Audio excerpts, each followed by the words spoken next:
All right, I just tore down 62 TE out of a 2014 Dodge Caravan, and this came in with a clog screen. But I wanted to show you guys the low clutch drum. I'm gonna have to change this low clutch drum because of these rings. And I want to get a little closer and show you what happens. And I have here an updated low clutch drum. And I'm going to show you the difference of why this one is much better to use. This is the updated one. Pretty much what I'm going to show you is the rings on here. These rings actually spin, and when they spin they wear the lanes out. So I'm going to show you the difference between the two, because one is okay and one, you know, the ring really moves up and down. And the updated drum, it has a notch in it, and the rings are made different, and they're non-rotational rings. So that's a great design right there. All right, so let me get a little closer, and I'll show you this stuff up close. It's going to be kind of like a quick tip video. All right, I will be back in a minute. All right, so I have the two drums here. The original one that came out of the unit and the updated one. And the low clutch drum is on in reverse. It's also on in manual one. It's on in, when you put the car in drive, I guess they call it, it's on in launch. And what that means is when the output speed reaches 150 RPM, the clutch comes off. And it's also on coasting in, I think, third and fourth. All right, so let's take a look at this land here.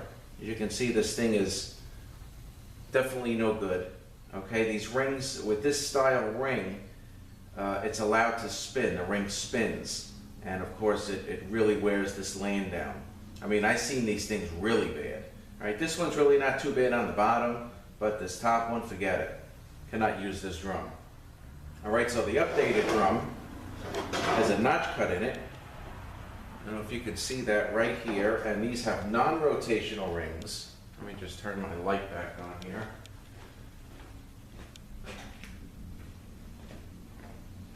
Okay, so these have non-rotational rings. It has a notch on the ring, right there. All right, so we're going to fit that into the groove. We'll put this ring on. All right, and now this ring cannot spin. And if it can't spin, it can't ruin the land.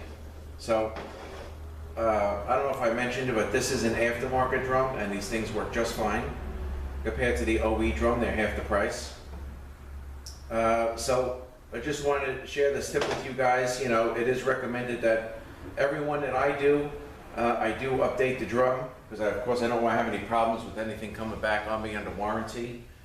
So it is recommended to update this low clutch drum, because most of the time this is what we're dealing with here. Okay, the last one that I had, the thing was, I mean, almost completely worn off, and it had no reverse. The guy was, I think he lives around here, but he was in Indiana, and he said he lost reverse. So what he did, I told him, take it out on a highway. See, I had a feeling this clutch drum was no good. So I said, take it out on a highway, see how it works. He goes, you know, it seems like forward is fine. So he actually drove the car back here, and we did the transmission on it, and this lane was almost completely gone. So again, it is recommended to update this low clutch drum to the non-rotational ring style. All right, so I just want to share that tip with you guys. Thanks for watching. Have a great day, and we'll see you next one.